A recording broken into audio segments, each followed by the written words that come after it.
भोपाल से रितेश कोटा आया आईआईटी की प्रिपरेशन के लिए कोचिंग करने। रितेश बचपन से ही पढ़ाई लिखाई में बहुत तेज था। क्लास में हमेशा फर्स्ट आता। दिन का सारा वक्त उसका पढ़ाई लिखाई में चला जाता, इसलिए उसके ज्यादा दोस्त नहीं थे। दोस्त के नाम पर जानने वाले तो बहुत थे, पर सच्चा दोस्त सिर्फ एक या दो ही थे। कोटा आने के बाद रितेश की बातचीत अपने सभी दोस्तों से प्राय बंद हो गई, पर देर रात गए कोटा में बने नए दोस्तों से व्हाट्सएप ग्रुप में पढ़ाई की बातें होती रहती। देर रात तक व्हाट्सएप पर बात करते करते कब उसकी आंख लगी उसे पता ही नहीं चला। सुबह उठकर फोन देखा तो घड़ी में 11 बज चुके थे। ट्यूशन के लिए उसे काफी लेट हो गई थी, इसलिए उसने सोचा कि आज घर पर बैठकर वो सेल्फ स्टडी करेगा। रितेश इस वक्त पढ़ाई कर ही रहा था कि अपने दोस्त से एक सवाल डिस्कस करने के लिए उसने अपना फोन चार्ज से निकाला।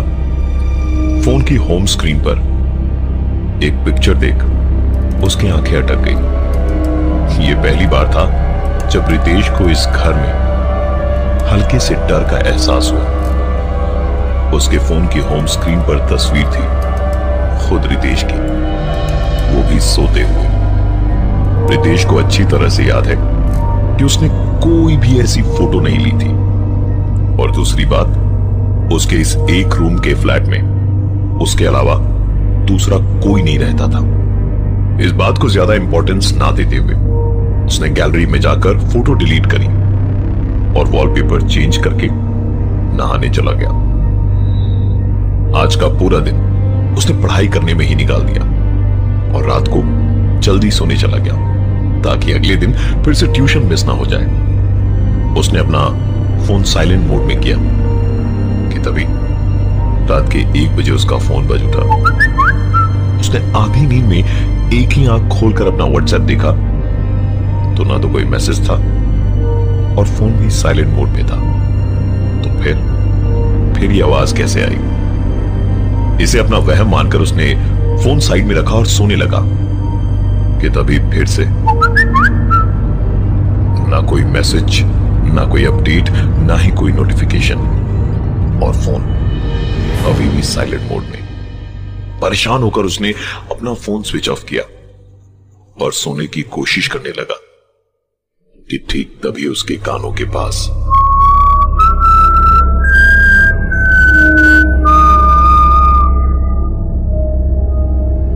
भोपाल में रहने वाला रितेश अपने सारे दोस्तों को पीछे छोड़ कोटा में आईआईटी की प्रिपरेशन करने आया। देर रात उसका फोन बजा। चेक करने पर कोई मैसेज नहीं था। अपना वहम मानकर फोन साइड में रखा ही था तो फिर से इस बार भी जब कोई मैसेज नहीं दिखा तो परेशान होकर उसने अपना फोन स्विच ऑफ किया और जैसे ही सोने गया उसके कान के पास एक आवाज।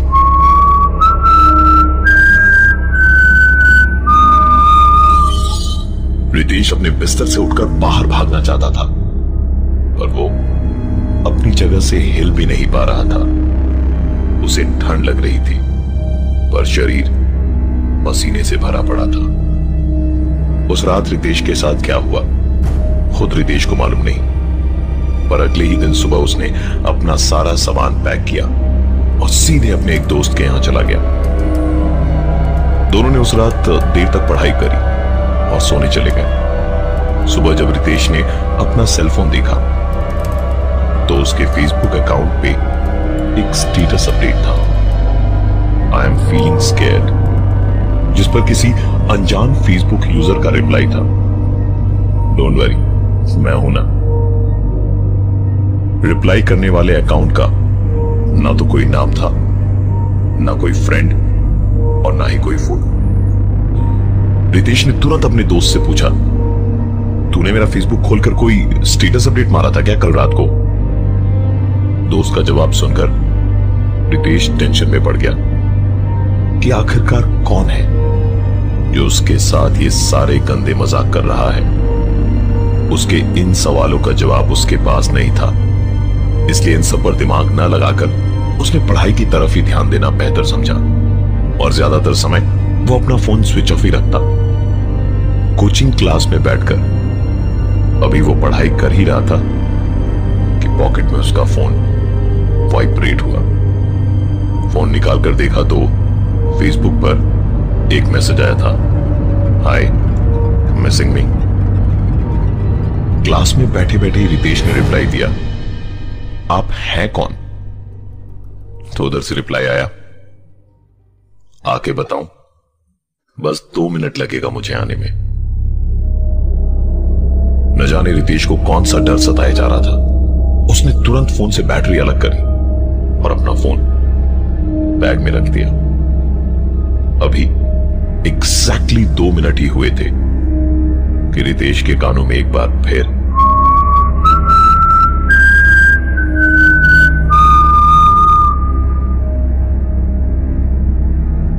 रितेश कोटा में आईआईटी की प्रिपरेशन करने आया था, पर यहां वो पढ़ाई नहीं कर पा रहा था। देर रात उसका फोन बज उठता, लेकिन फोन पे ना तो कोई मैसेज होता, ना कोई नोटिफिकेशन। फेसबुक पर कोई अनजान आदमी उसे मैसेज करता। परेशान होकर वो अक्सर अपना फोन स्विच ऑफ रखता, पर उसका भी कोई फायदा नहीं हो रहा था, क्योंकि जब फोन बंद होता तो आवाज उसके कानों में आती। एक दिन रितेश अपने लैपटॉप से ऑनलाइन गया। फेसबुक खोलने पर ना ही उस अनजान आदमी के कोई मैसेजेस थे और ना ही उसका कोई प्रोफाइल। रितेश ने तुरंत अपना फोन स्विच ऑन करके जब फोन से फेसबुक चेक किया तो वो प्रोफाइल, मैसेजेस, सब कुछ वैसे का वैसे ही था। उसने तुरंत फोन स्विच ऑफ कर दिया, क्योंकि हो ना हो गड़बड़ी उसके फोन में ही थी। अगले ही दिन फोन एक्सचेंज करके उसने एक नया फोन ले लिया। फोन स्विच ऑन किया तो ऑपरेटर के 4-5 मैसेजेस आए, जीपीआरएस सेटिंग्स और इंटरनेट ऑफर्स को लेकर, और साथ ही एक फेसबुक का मैसेज, नया फोन मुबारक हो। उसने तुरंत अपना फोन स्विच ऑफ किया और सोचने लगा कि जो चीज उसके फोन पर होती है वो लैपटॉप में नहीं हो रही। इसका मतलब लैपटॉप ठीक है पर फोन नहीं, और फोन चेंज करने के बाद भी अगर चीजें हो रही हैं तो इसका मतलब है फोन नहीं, सिम कार्ड में कुछ खराबी है। रितेश ने अपना फोन स्विच ऑन किया और अपने ही नंबर की डिटेल सर्च करी। पता चला कि उसका ये नंबर किसी प्रवेश का था। उसने अपना लैपटॉप ऑन करके गूगल पर Pravesh plus Kota plus engineering plus mobile number type करा तो सर्च रिजल्ट्स चौंकाने वाले थे। Young bright student ends life, succumbs to academic pressure, ये थी हेडलाइन। पूरी स्टोरी पढ़ने पर पता चला कि यह प्रवेश की सुसाइड की खबर थी, जो इंजीनियर नहीं बनना चाहता था, पर मां बाप और कोचिंग का प्रेशर इतना ज्यादा था कि उसने सुसाइड कर लिया। रितेश इस खबर को पढ़ ही रहा था कि उसका फोन बजा। मैसेज फेसबुक पर था, उसी फेसबुक यूजर का। Very smart.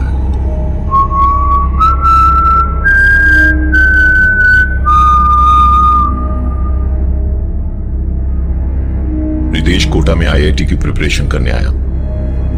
उसके फोन पे देर रात मैसेज टोन बजती। चेक करने पर कोई मैसेज नहीं होता। फेसबुक पर कोई से मैसेजेस भेजता, जो कि सिर्फ फोन से ऑनलाइन होने पर उसे दिखाई देती, ना कि लैपटॉप से ऑनलाइन होने पर।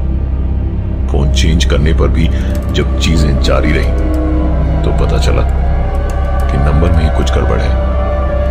एक टाइम में यह नंबर किसी प्रवेश का था, जो इंजीनियर नहीं बनना चाहता था, और पढ़ाई लिखाई के चक्कर में उसने प्रेशर में आकर सुसाइड कर लिया। रितेश ने यह नंबर डीएक्टिवेट कराकर सिम कार्ड कंपनी में लौटा दिया और एक नया सिम कार्ड ले लिया। नए नंबर के आने के बाद रितेश के साथ यह सारी घटनाएं बंद हो गई थी। रितेश का पूरा ध्यान अब पढ़ाई की ओर था, और उसी बीच उसका एक नया दोस्त बना आरिफ। रितेश का यह दोस्त बिल्कुल ही अलग था। इसकी पढ़ाई लिखाई में कोई दिलचस्पी नहीं थी और ये इंजीनियरिंग नहीं करना चाहता था। घर वालों की तरफ से बहुत प्रेशर था, इसलिए जैसे तैसे खींच ताच कर पढ़ाई कर रहा था।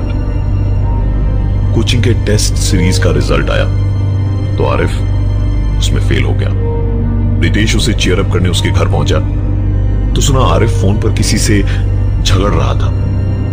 फोन डिस्कनेक्ट करके उसने रितेश की तरफ देखते हुए कहा, मैंने घर वालों से कहा था कि मुझे इंजीनियर नहीं बनना, देख लिया मेरा रिजल्ट। ऐसी बेइज्जती से अच्छा कि मैं फांसी लगाकर मर जाऊं। आरिफ की बातें, उसकी हरकतें रितेश को प्रवेश की याद दिला रही थी।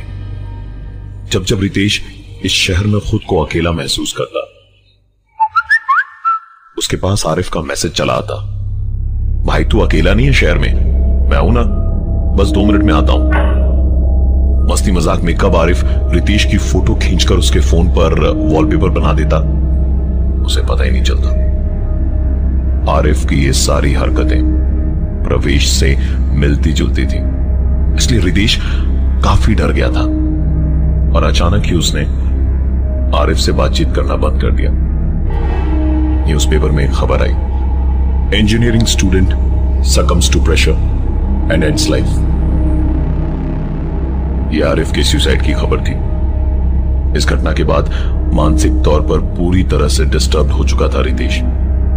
इस बार उसने घर बदला, फोन बदला, सिम कार्ड बदला, नहीं बदली तो बस एक चीज, शायद ये उसका वहम भी हो सकता है।